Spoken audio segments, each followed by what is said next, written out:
Contextualize demand for us. How strong is it these days?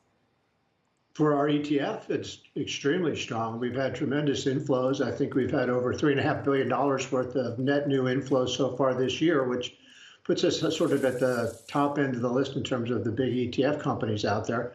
I think what's driving it is that, in this environment, where we're sort of seeing a repricing of the overall stock market, moving from a high PE regime to hopefully settling down at a more realistic level, using free cash flow and free cash flow yield builds a portfolio of high quality stocks that generate a lot of cash, that have a high free cash flow yield, Sure, and can pay dividends and tend to perform well in these kinds of environments. Sure. Energy, healthcare, consumer discretionary. Before we dig into your holdings, the first two questions I always ask are, what are the fees? What's the turnover? Especially for something like this, it's a little more actively managed. Yeah, so the fee's 49 basis points, and the turnover is actually, somewhat high. It's about 30% a quarter.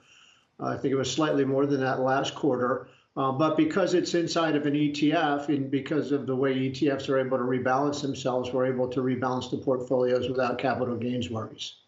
Let's talk about your holdings in energy, which are, tell us, let's start by asking what percent of the portfolio is in energy, why, and what are the leading names that you have there? Sure, it's about 34%. It went up a little bit on our last rebalance, probably mostly driven by some of the sell-off in energy during the first quarter. We own names like Chevron, Occidental, Marathon, Valero, what did I say? Exxon, Chevron, Occidental, Valero, those kinds of names, the big oil producers. And the reason they're in the portfolio, Tyler, is that when you look at the amount of free cash flow that the energy sector is providing and producing today, it's pretty astonishing. I mean, it's not really being driven by the price of oil. That's certainly contributing.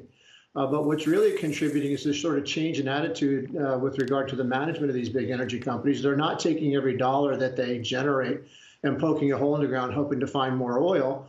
They're sort of taking a more conservative approach to their CapEx and scaling it back. And so that reduction in CapEx results in excess free cash flow.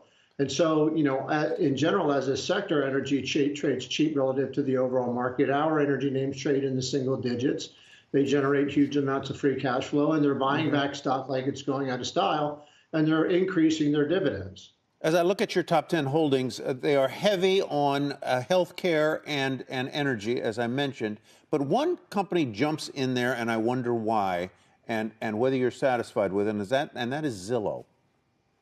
Yeah, Zillow's an interesting name. I suspect that it probably won't stay very long.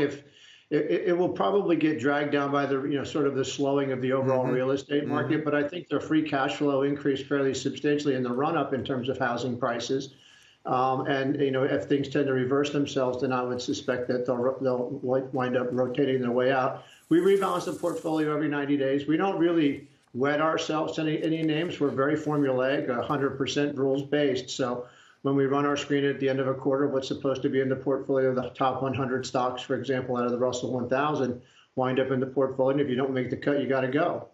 Well, everyone else goes, sounds like a lot of work. I'm buying the triple Qs leveraged, Sean. I'm taking it to the moon. Just kidding. It's great to have you with us today. We really appreciate it. Well, great. Thanks so much for having me. Sean O'Hara.